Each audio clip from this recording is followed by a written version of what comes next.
আহ্বান, এই আহ্বান একটি যৌক্তিক আহ্বান এবং এই যৌক্তিক আহ্বানকে পরিপূর্ণ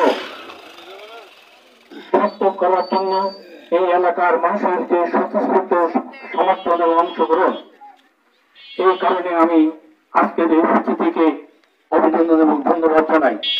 এদের উপস্থিতি যে সমস্ত সাংবাদিক ভাইরা বন্ধুরা এসেছেন কষ্ট স্বীকার করে আমরা গড়াতালি ইউনিয়নবাসীর পক্ষ থেকে তাদেরকে কৃতজ্ঞতা জানাই। আমি একটি কথা উল্লেখ করতে চাই, এই গড়াতালির জলবদ্ধতা দীর্ঘদিনের জলবদ্ধতা।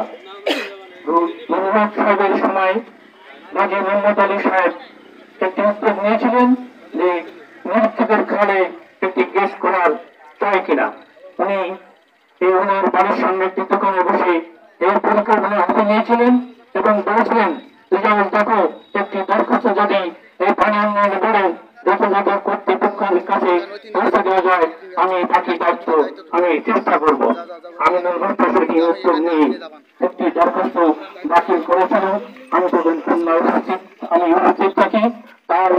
তাদের সাথে নিয়ে পানি উন্নয়ন বোর্ডের কর্মকর্তার কাছে দরখাস্ত দিয়ে একটি কপি রিসিভ করে নিয়েছিলাম এবং সেইখান থেকে একটি তদন্ত এসেছিল পাইকের কাছে কোনো তদন্ত প্রতিবেদন দিয়েছিলেন যথাযথ গেট করার সত্যি।